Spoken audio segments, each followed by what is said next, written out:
I deliver mail. And I was out on my route delivering mail, and here the supervisors, two of them whipped up in front of me, and my dad's was in bad shape. He's on oxygen.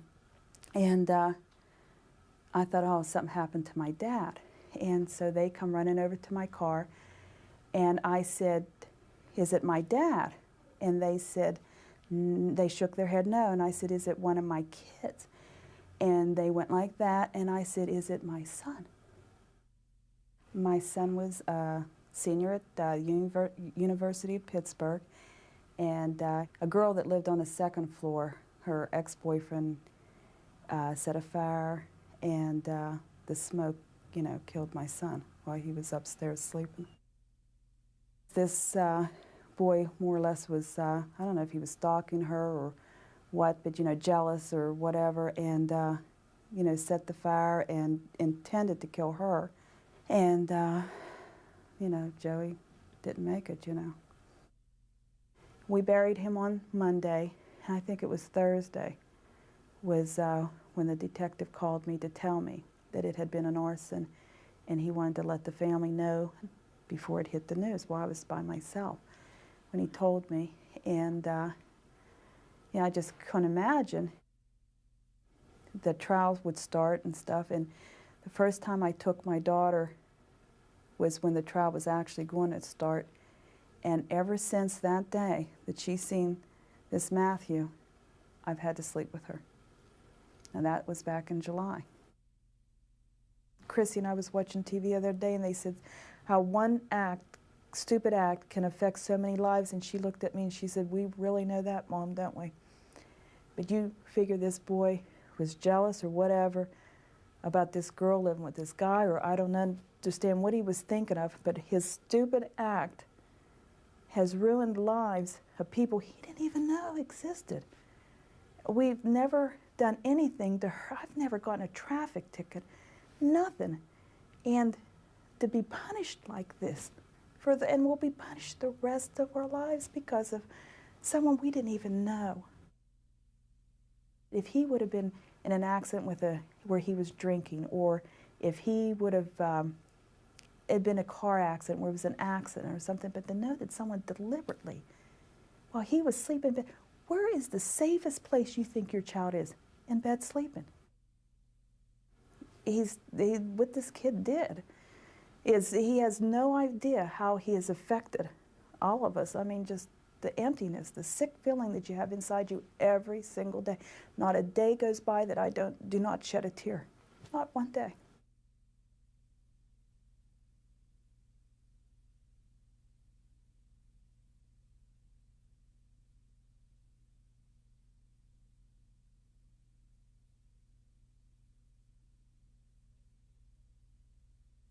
I'd gone through a couple of years of problems. My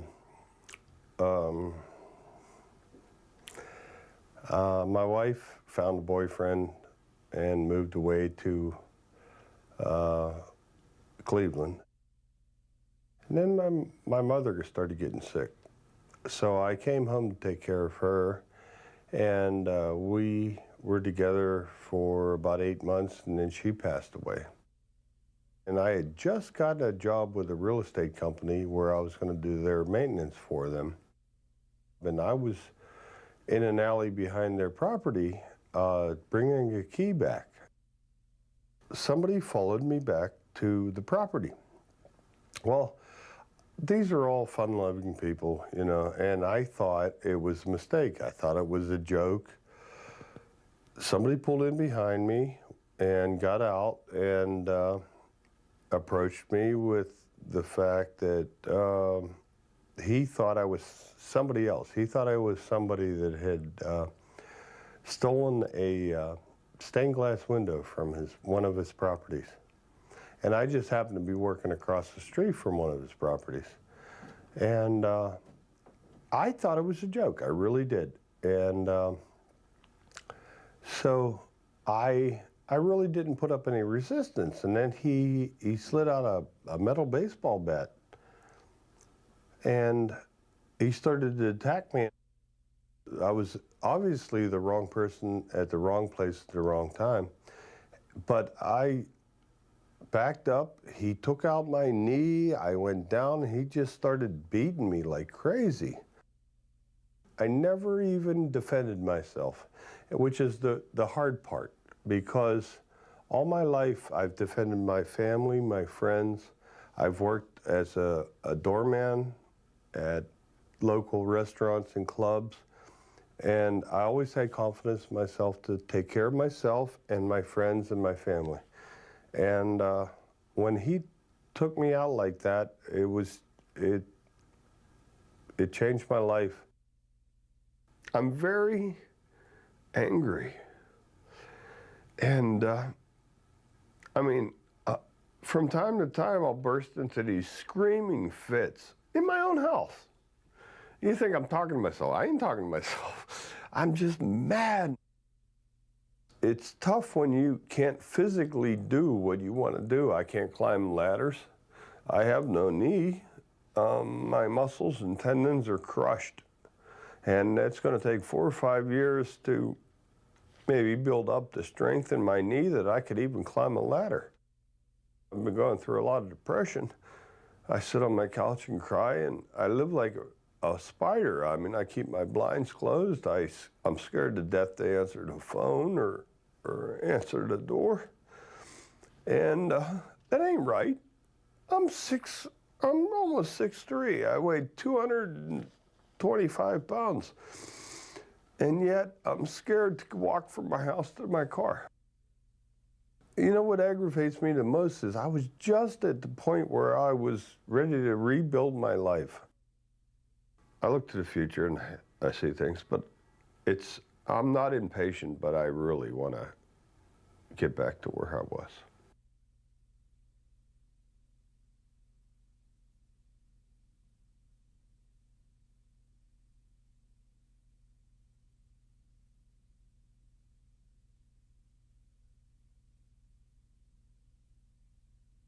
My house was broken into while we were at work, and but I actually had kept calling my house. It's because my husband gets home before I do, and I was going to be inviting him over to my parents for dinner, and that's where I was at. And he picks up the phone and immediately and says, "The house has been broken into, you need to come home." They kicked in my back door, and they had taken our 36-inch TV that was in the living room. They took our 25-inch TV that was in our bedroom. They took just a lot of weird stuff that we kind of don't understand why they would take it, but like towels out of our closet. They took like wash rags. There just seemed like there were so many little things that just kept coming up missing every day that went on. I'd find something else. They took my camcorder, which had my youngest son's newborn video in it, which that's probably the worst thing.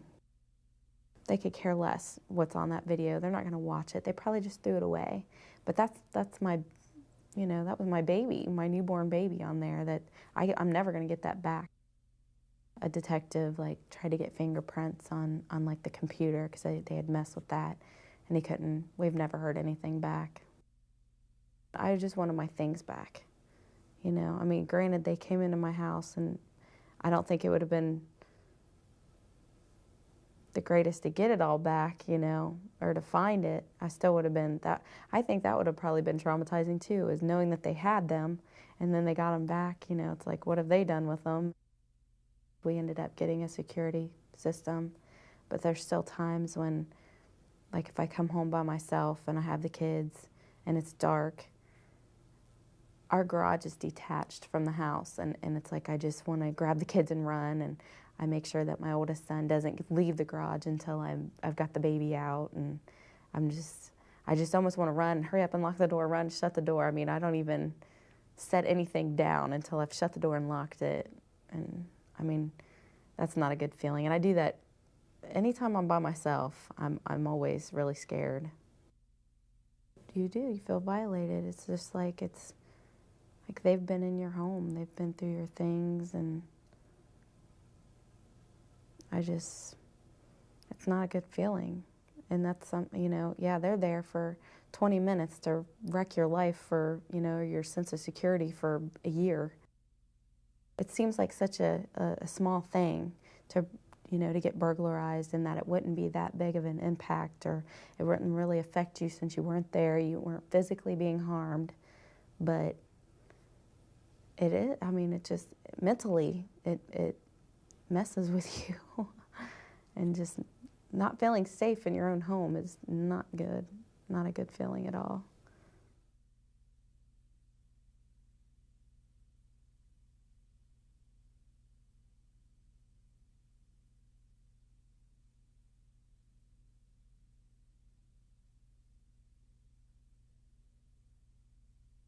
It happened when I was I can't remember the exact age, but it was between 5 and 7. But I never told anyone until I was a senior in high school, 17. The one that I was abused by was at the time, my best friend's older brother. He was about 7, we were the same age. He was about 7 years older than us. It all started off with the hugging game. He would take us into his room, her and I individually, and we would sit on his lap and he would hug us. And to any child, that feels really good. It was a fun game, you know? But he was very weird about it. He said we couldn't even talk to each other about it. Her and I couldn't talk to each other about it. Every time she would leave the room, he would jump on me. I was never penetrated vaginally. It was always oral. Mostly he would lay on top of me. I couldn't even breathe. He would say stupid things like, well, why didn't you say something? How could I? When I told my mom, I remember we were in my room and I just kind of broke down. I started crying and I ran out of my room and ran downstairs, and it was like, I didn't want to tell you this. She's going, what don't you want to tell me? And finally I just laid it all out there for her, and she was she was upset. She was hurt. And I didn't tell her who it was. I didn't tell her for about a year or so who it was. It took a while for me to tell her. She got me into therapy right away. It was never a question of, are you sure this happened? You know, are you sure you're not making this up, or you're just remembering things wrong? She never doubted me. And to this day, I wish I had said something to her years before, but I couldn't. I was depressed for a long time. I didn't even realize I was so depressed for a long time. All I ever did was sit in my room and watch television and eat.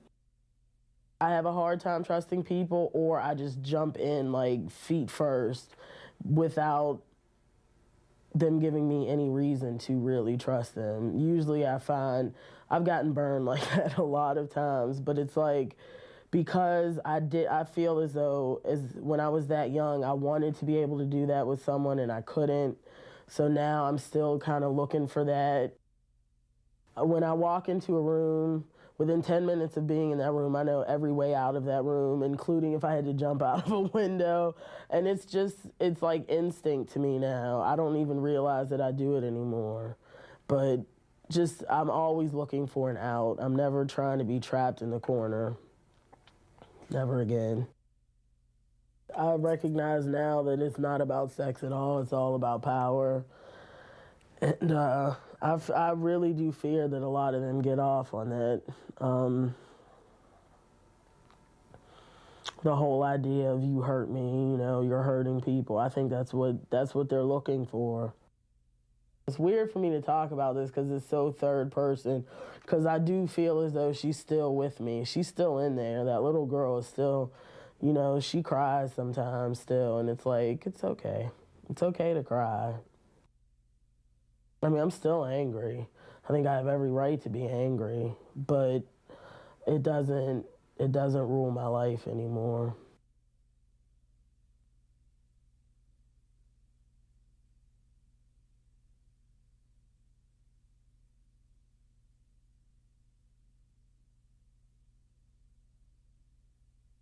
It was part of my childhood to be beaten so badly that my eyes would be swollen shut for days on end.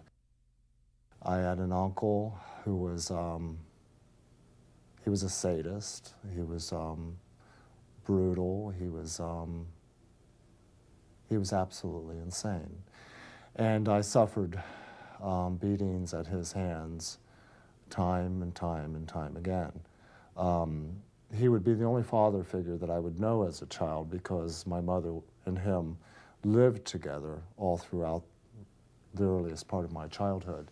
My mother was as well. She was a violent person.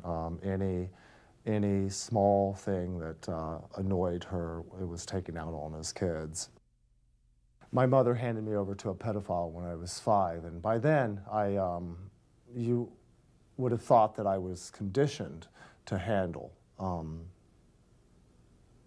the horrors of my life. But this added a new dimension to my suffering, and I found it almost unbearable to deal with. So as a kindergartner, I would have to leave kindergartner class and go home and have sex with this man who was in his 50s. I remember the long walk home and crying and falling down and having to get back up and walking on and falling down and crying and getting back up and walking on. I had to adjust to that situation. I had no choice but to shoulder this responsibility, and I learned that food meant sex for me. Young in life, I would turn to drugs, and that would be a friend of mine for a long, long, long time. My journey has been an enormous struggle for me. I've known years and years of depression. I've been physically sick in times in my life. I lost my job. I had no friends. I assumed I would die. I never expected to live through this. I don't think being abused as a child goes away. There's things that I deal with as an adult now that it's kind of like troubleshooting. I maintain taking care of my mental health and my emotional health, and I've learned over the years to be fairly good at it. I know that I am a high-functioning abuse survivor. I have a propensity towards honesty, whereas my siblings don't. They want to just forget it. They don't want to think about it. But I think it's more insidious than that. We were made to witness crimes committed against one another over and over again. It's like we hold the truth, and we can't get near one another. It's too horrible. To even see each other is so painful.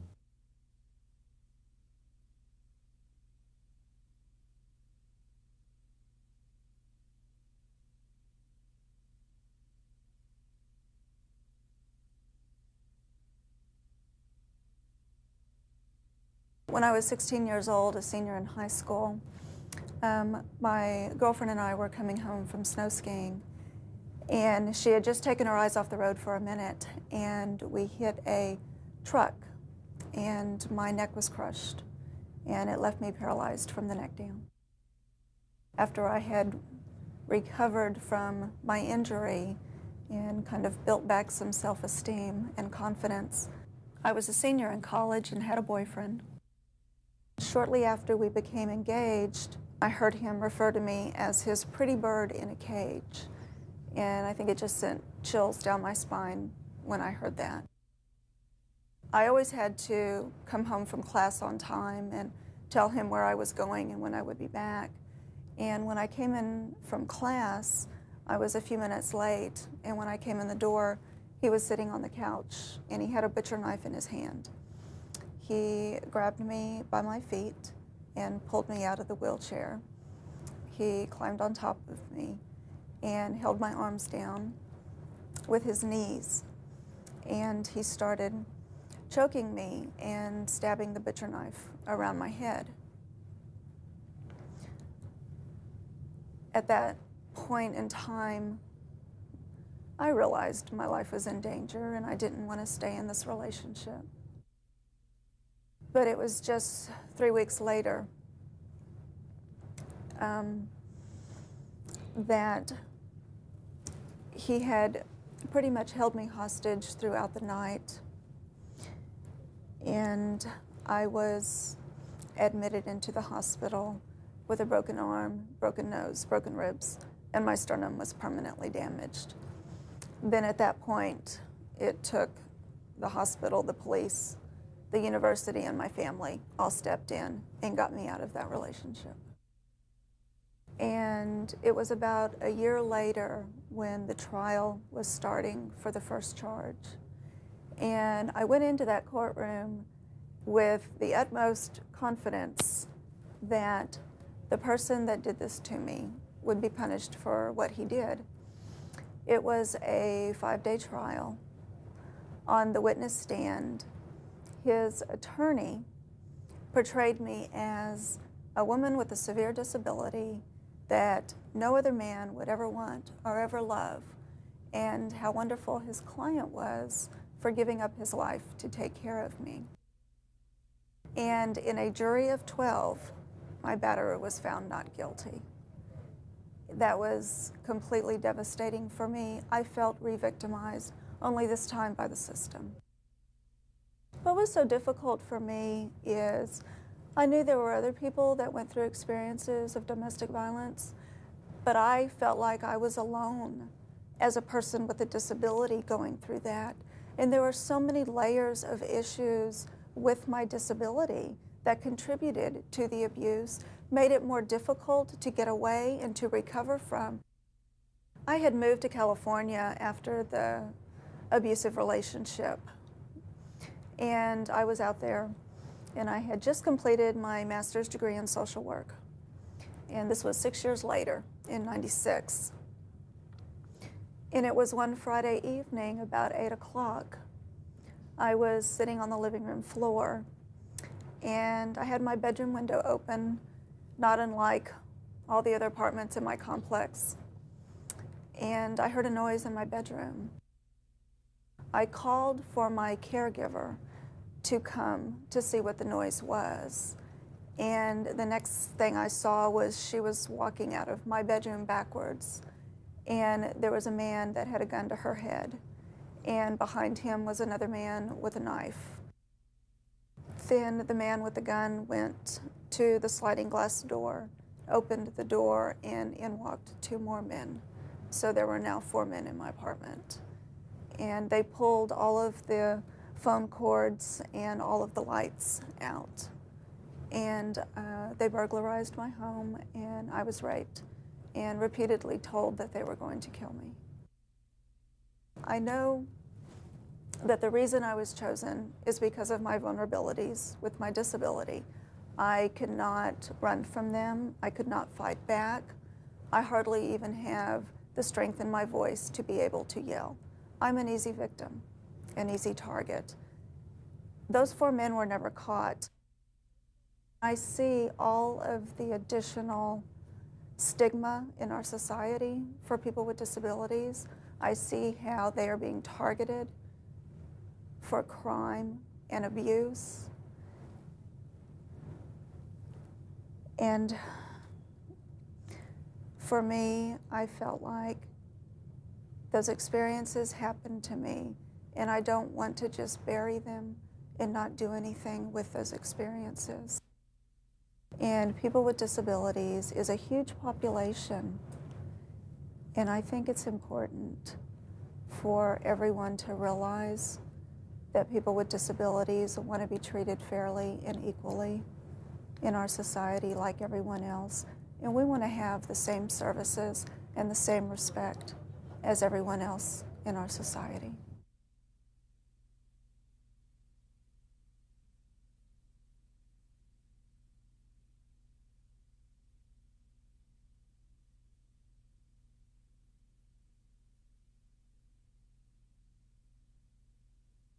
I am a victim of domestic violence, and I think the thing that was the hardest to realize was that I really was a victim. My ex-husband was very controlling. very isolating from friends, family, church. He monitored my coming and going. He didn't let me talk on the phone. You know, my family was stupid and I was stupid, and the things that, you know, the apartment that I lived in that he moved into with me, it was stupid. You know, everything wasn't up to his par, including me. And so, you know, I was constantly in a race with myself to see, you know, what I could do to make it better or fix it. And it just kind of snowballed from there. And the crux was when he threatened to have me killed. You could put on your social face when you were outside, but the thing that was most frightening was I was literally afraid to go home at the end of the day. Work was a comfortable setting, church was a comfortable setting. Nobody was going to do anything. But then you get in your car to go home and you start having panic attacks. The daily impact, once he threatened to have me killed, it was like you were outside looking in. Because by the time that happened, you know, I wasn't really talking to my family because I had pretty much pushed them by the wayside. They didn't like him or how he treated me because they could see it. Of course, I was too involved in the relationship to see. And so there was nobody to go to. I kept thinking in the back of my mind that domestic violence happened to somebody else. You know, on TV, it's some other person or some other background or lifestyle or age of a person. You know, I didn't think that it would be happening to me. You go through the whole realm of emotions. One minute you're mad as a hatter that you allowed yourself to do this or that he did it to you. And the next minute, you're so glad and relieved that you're out of it. He was sexually abusive. And I think of all of it, that was probably the most painful and still probably the hardest to get past. You know, when you're in a relationship with somebody that you love and they use sex forcefully, it's devastating, it's demoralizing. I've gotten to the point where I know I'm better off without him, and I'm moving forward. Me being a victim of domestic violence has really affected my whole entire family and friend structure. For the longest time, it was the elephant in the room. They tiptoed around all of the issues. The fear has eased a little, but it's still there. It's still fresh enough. Emotionally, I can't imagine going out on a date again or getting into a relationship again. I can't imagine being intimate. I'm afraid that if I put myself out there, it'll happen again.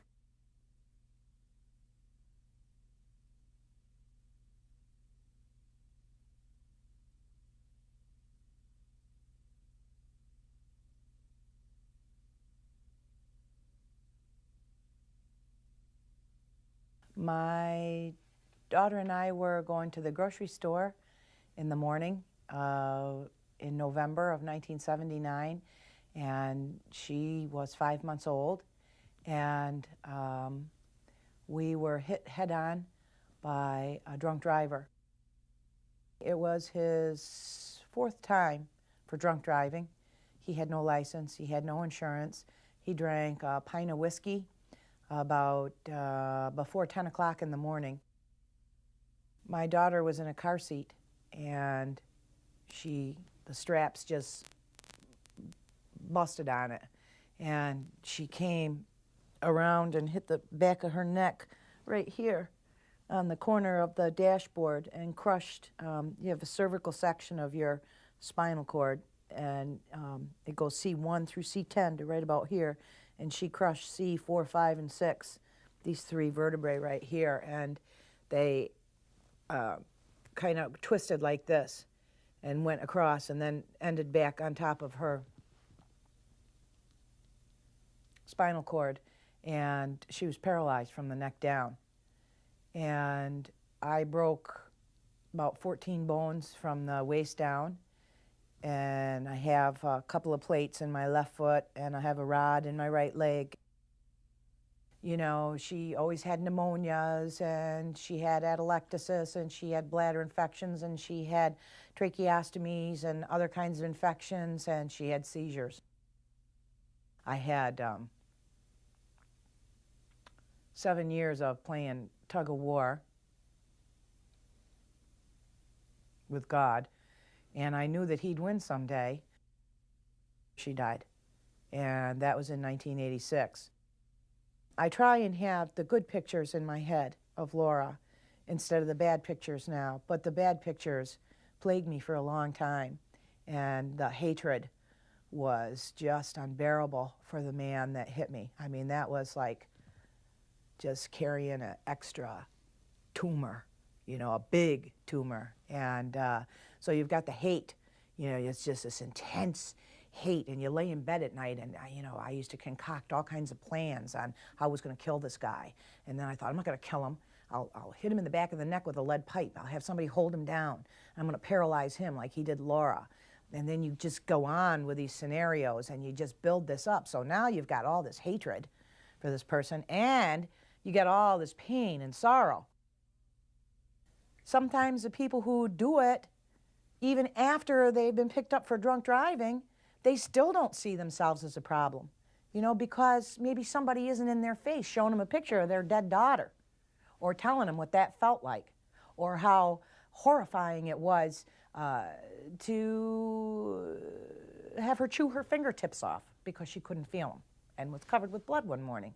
You know, now let's start thinking about, what if it was your kid? What if somebody did this to your kid? Let's start thinking about that a little bit, you know, or happened to your mom or your boyfriend or your girlfriend or your wife or whatever. You know, start thinking in those terms a little bit, and, you know, maybe that'll, I don't know, help deter you. You want a drink? Drink. Take a cab.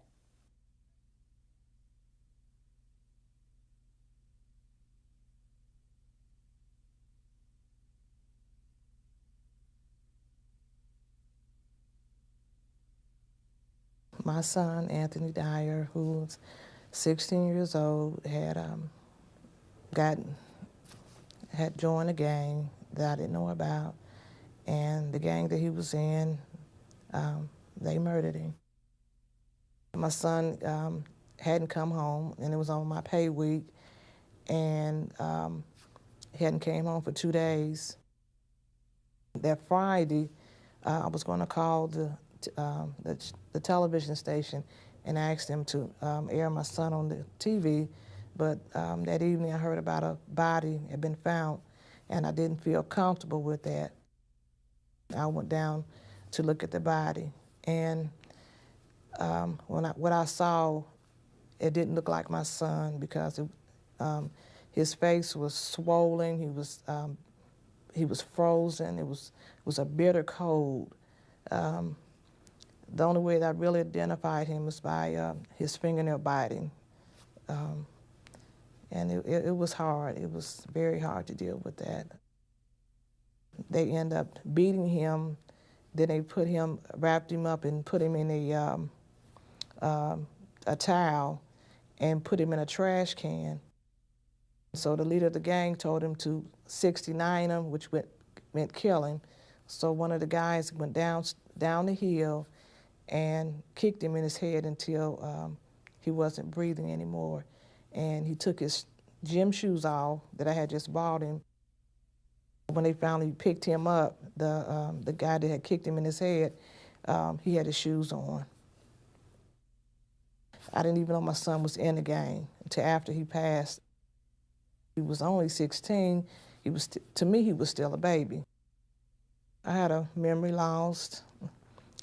People that I had known for years, I couldn't remember who they were.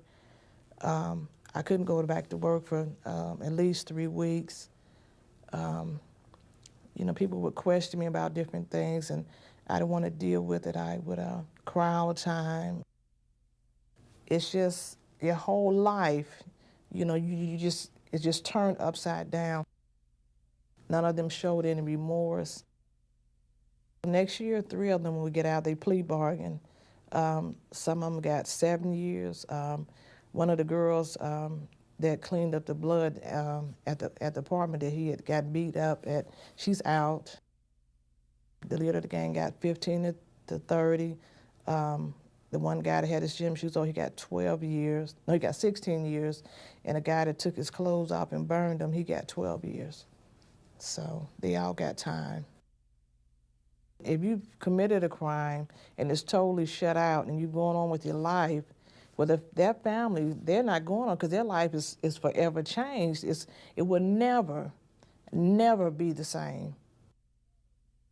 And it hurts because I know my son wanted to live and it wasn't fair. It was not fair.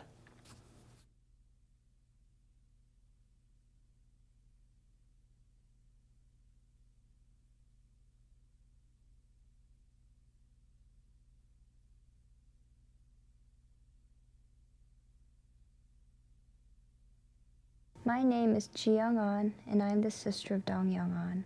It was a long and difficult decision to sit and write this statement. Bringing up the feeling and memory is still something I avoid doing. It was a Sunday, and I think he was playing basketball with our church youth group, Korean church youth group kids. They went over to a local school court to play, and 5 or 8 white teenagers came over. He said he didn't know them. They asked, do you want to play 5-on-5? And they agreed. They started playing basketball. It seemed like the white boys were purposely fouling, pushing them, shoveling, and that happens in basketball. So my brother was the oldest among the kids who went with him. He said, come on, let's play. Let's just play a game. Why are you guys pushing? And they would keep on pushing, snicker about it together,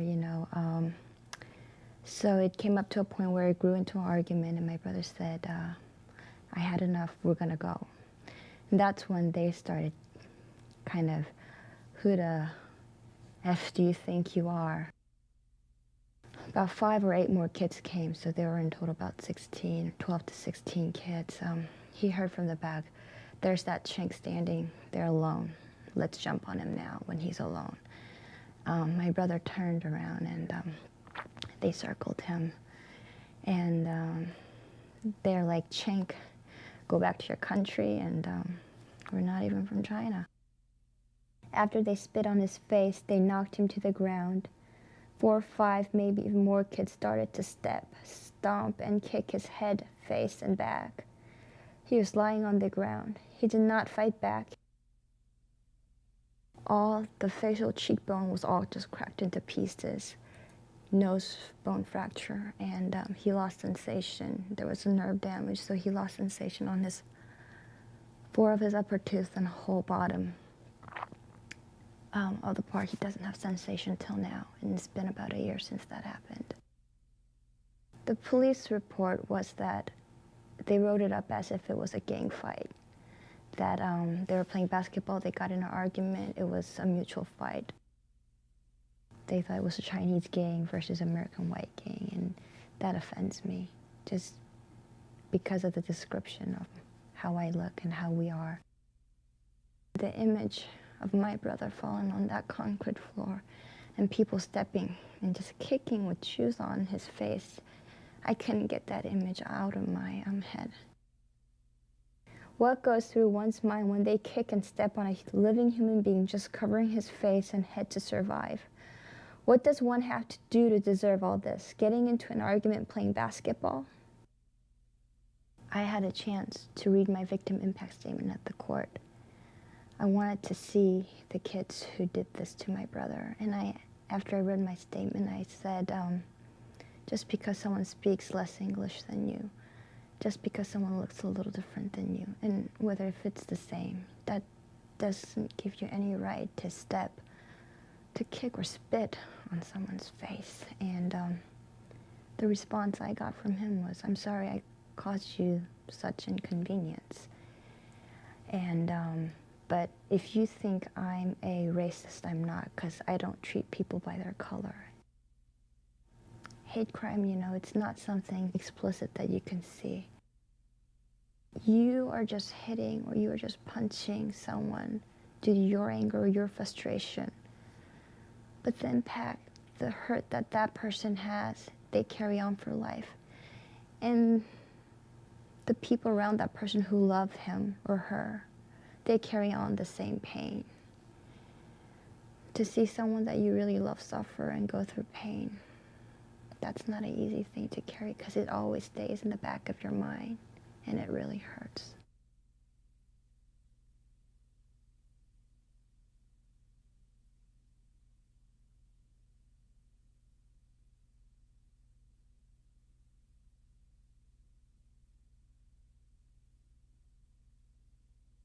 Jill was on the second floor. The first floor apartment was empty, and the basement floor was inhabited by the man that killed her.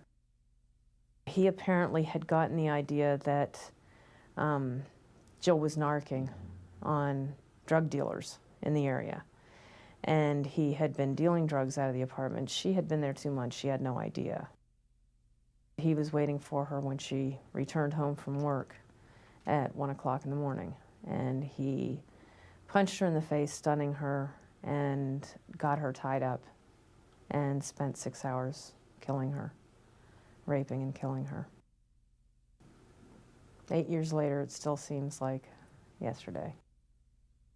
They did not want any of us seeing her because she had been so badly beaten. I was allowed to hug a body bag that was on the elevator at the funeral home. And I basically said the goodbyes for the entire family at that point. Jill's murder left me with this huge, gaping void in my gut. And I felt like if I ever let anybody close enough to see that, they'd either think that I'm crazy or they would be terrified by what I had to show them.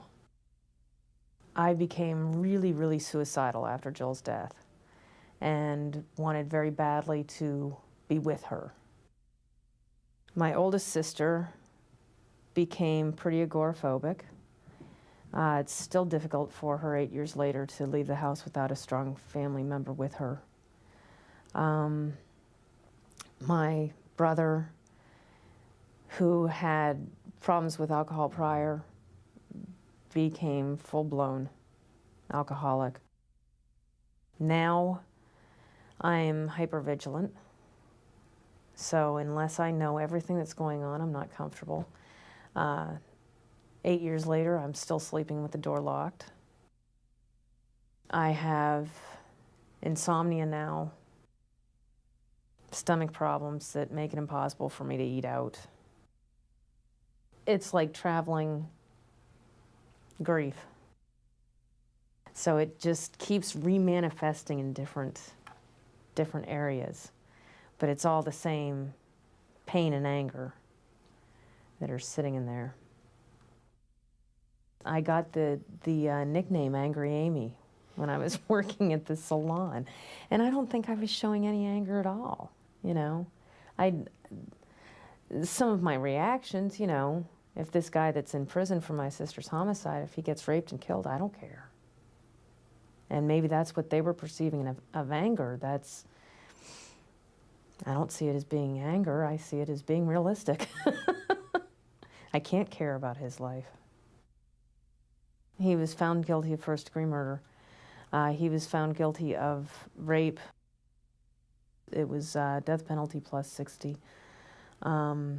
The death penalty was then overturned on appeal to a life sentence. The biggest thing as far as offenders in homicide goes is the fact that there is not just one victim. You're not just stopping at that one person. They are destroying many, many lives. My quality of life will never be the same as it was. You know, my innocence is completely gone. There's very little that life can show me that is going to be as good as when Jill was alive.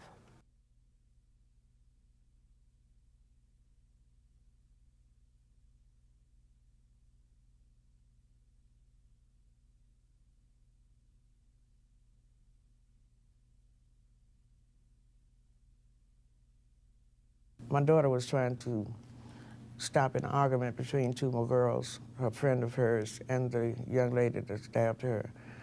And she walked up to her and tried to, you know, protect and, well, how do you say, stop the fight? So it wouldn't start, rather. And the girl stabbed her in the neck, and it hit her aorta, and she bled to death.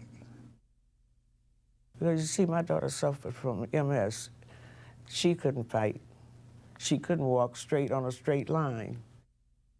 When I got to the hospital, they did tell me that she had a pulse, and of course that made me feel better because I knew she was, you know, she had life. But then the doctor came out and told me she didn't make it.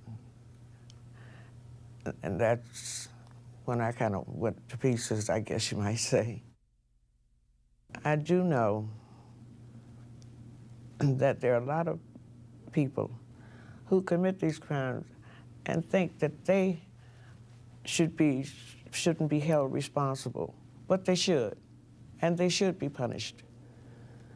Because you can't go around taking people's lives and not be punished.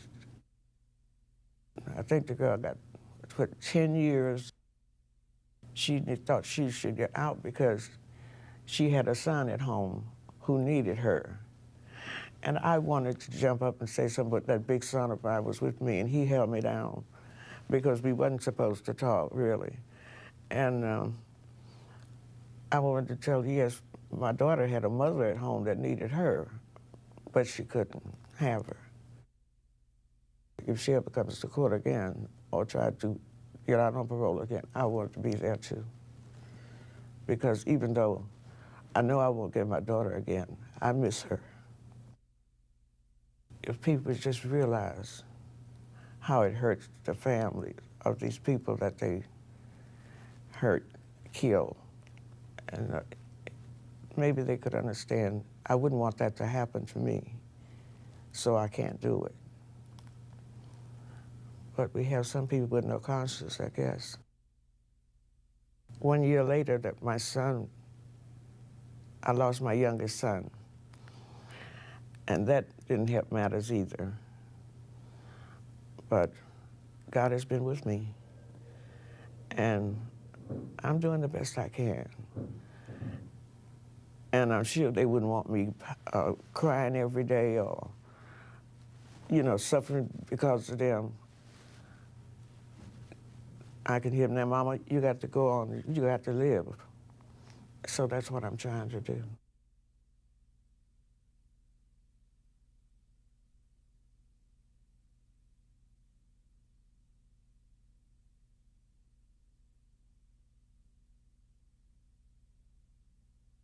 I was carrying on doing routine housework, and I had gone outside for a few minutes to check a dryer vent, had come back in, left a door unlocked just for a matter of moments.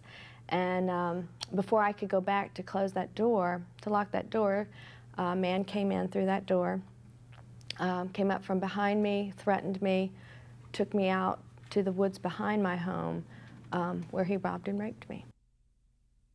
I really feared that I'd never see my husband or children again.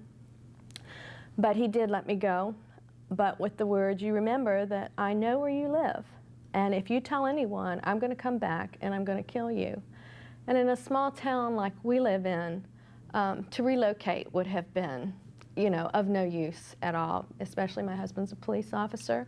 He'd been upstairs asleep during that time that the man came in, but he'd been up for over 30 hours, and I knew that if I screamed, then I was afraid that it would, the end result would be not only my death, but his death as well. I'm the protector, I'm the husband, and I felt like I had failed. And as a police officer especially, and here this happens not only in my own town, but in my own home. My husband called the police. I begged him not to. I knew that this man meant what he said, that if I had told anyone that he was going to come and kill me. Of course, I went into immediate shock. I was like a zombie. It was like, this can't have really happened to me.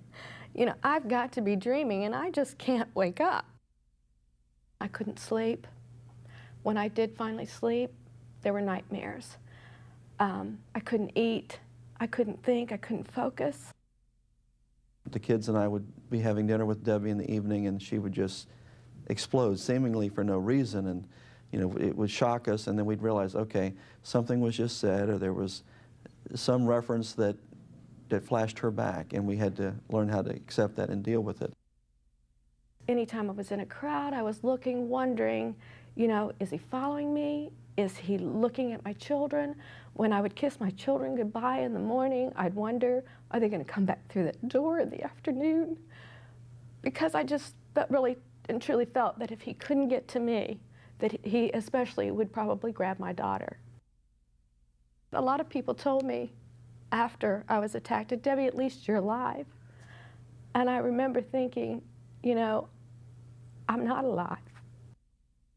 I felt like I couldn't trust anybody, especially, of course, strangers. I never felt comfortable anywhere. I never felt safe anywhere. You never get over this. I see an anger sometimes in my son whenever he hears about a woman that's happening to another woman, because he knows firsthand what it does to the entire family. It's not just the primary victim that's involved here, it's each and every person that touches her life. And my husband, of course, he felt guilty because here he felt like he was able to protect the whole city of Williamsburg, but yet he laid asleep while his own wife was taken out of her home in the middle of the day. So the guilt was phenomenal. There's multiple victims. I was a victim. Both of my kids suffered. My daughter was afraid to go out from the house to the car at night. My son, both of them were actually bullied at school over this because we did go public with it. It was 6.5 years after the rape that he was found, and he was found because he had robbed 2 other women. Virginia has a law where they will take a sample from all convicted felons. They do a DNA typing on them, testing on them, put it in the data bank. The computer immediately does a cross-check with other evidence that has been entered, and because he was there for another robbery, he got caught. I want to be able to meet face to face with him. I guess in some ways it's like facing your fear. I want to look at him and I want to tell him, I'm not afraid of you anymore. I need to be able to look at him eye to eye and say, you can't hurt me anymore. It's over and it's done. And I need that for me.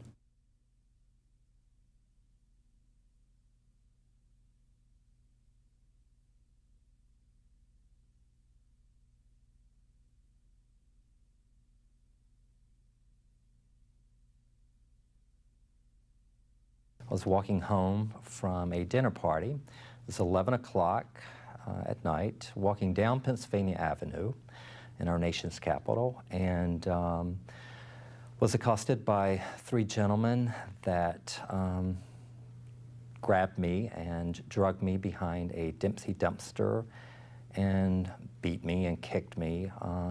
They knocked out my front tooth, bruised a couple of ribs, and all they really got out of the attack was $20. I literally gave them my billfold. They took $20 out, that's what was in there, threw it back at me, and they took off. I got up and I ran. I ran home for the rest of the blocks. During that entire night, I didn't sleep, I didn't bathe. I just remember laying in my bed, staring at the wall and the ceiling and thinking, God, I'm so thrilled to be at home and so thrilled to be alive. We called my parents after the police officer had left, and I had one friend on one phone and I was on another, and I just wanted to assure my mother that, that I was, first of all, okay.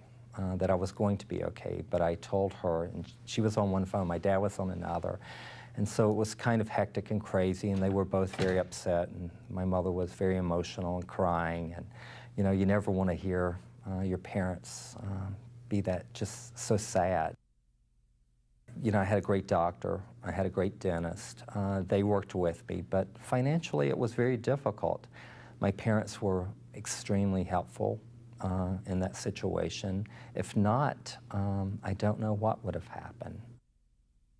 I still think about it when I'm walking down the street, whether it's 6 o'clock at night or 9 o'clock at night. I really don't walk after 9. I know that sounds crazy, but I take cabs everywhere now. Long term, I just don't think that you ever recover from it. It makes you so much aware, and it makes you a little bit more jaded about people that you pass on the street. You never know what's going to happen.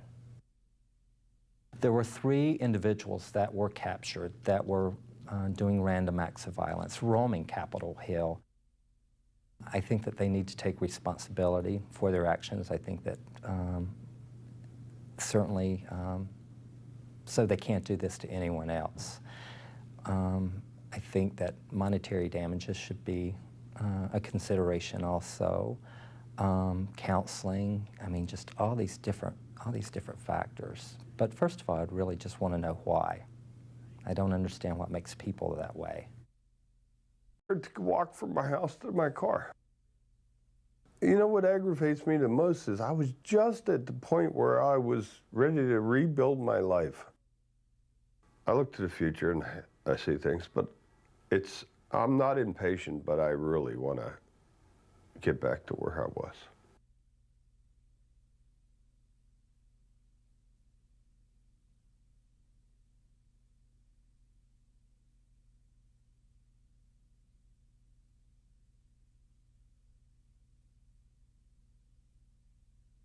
My house was broken into while we were at work, and it was when I actually had kept calling my house.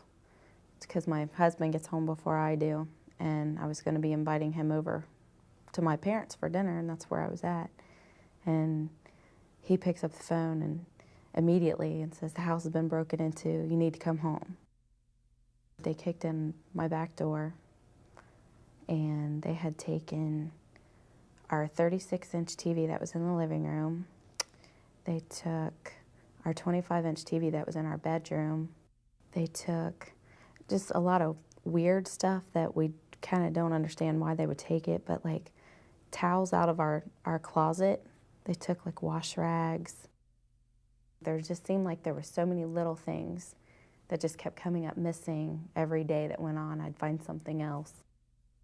They took my camcorder, which had my youngest son's newborn video in it, which that's probably the worst thing.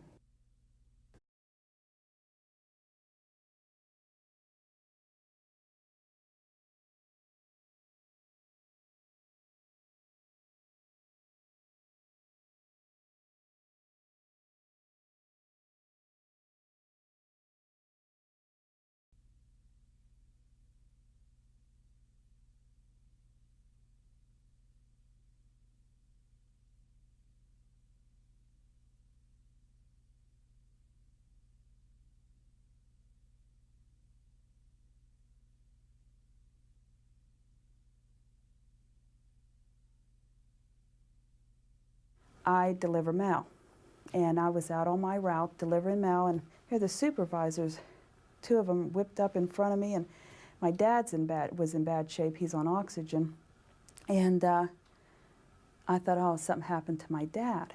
And so they come running over to my car, and I said, "Is it my dad?" And they said, they shook their head no, and I said, "Is it one of my kids?" And they went like that, and I said, "Is it my son?" My son was a senior at the University of Pittsburgh, and a girl that lived on the 2nd floor, her ex-boyfriend set a fire, and the smoke, killed my son while he was upstairs sleeping. This boy more or less was, I don't know if he was stalking her or what, but jealous or whatever, and set the fire and intended to kill her. And you know, Joey didn't make it, you know. We buried him on Monday. And he started to attack me.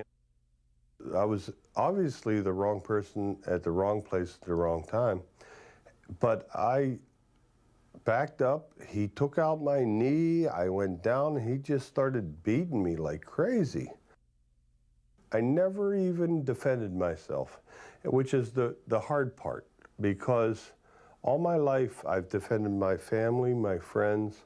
I've worked as a doorman at local restaurants and clubs, and I always had confidence in myself to take care of myself and my friends and my family. And when he took me out like that, it changed my life. I'm very angry.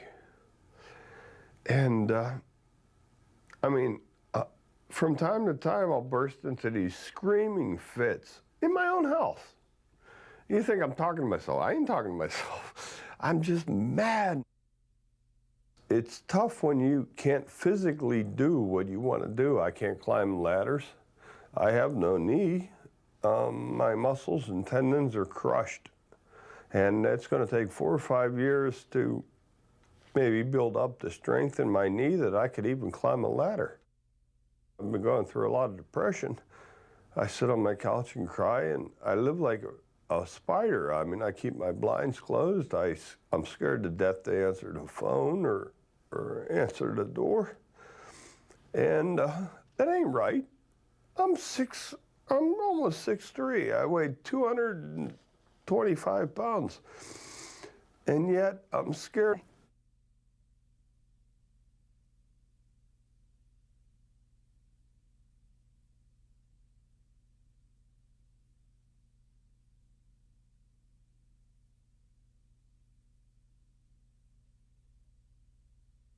I'd gone through a couple of years of problems. My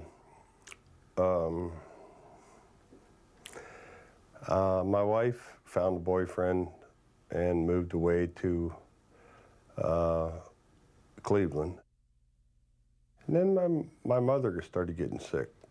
So I came home to take care of her, and we were together for about 8 months, and then she passed away. And I had just gotten a job with a real estate company where I was going to do their maintenance for them. And I was in an alley behind their property bringing a key back. Somebody followed me back to the property. Well, these are all fun-loving people, you know, and I thought it was a mistake. I thought it was a joke. Somebody pulled in behind me and got out and approached me with the fact that he thought I was somebody else. He thought I was somebody that had stolen a stained glass window from one of his properties. And I just happened to be working across the street from one of his properties.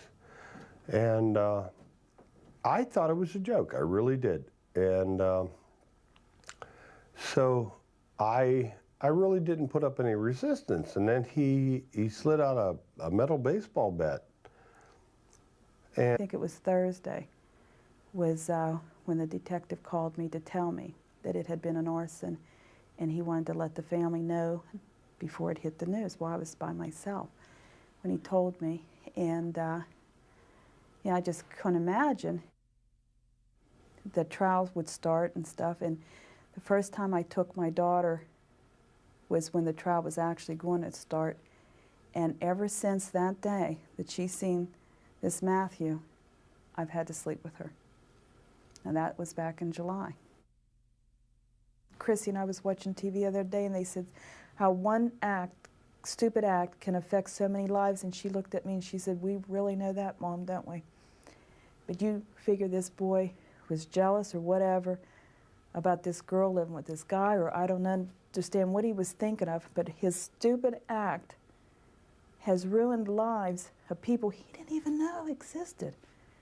We've never done anything to her. I've never gotten a traffic ticket, nothing. And to be punished like this, and we'll be punished the rest of our lives because of someone we didn't even know.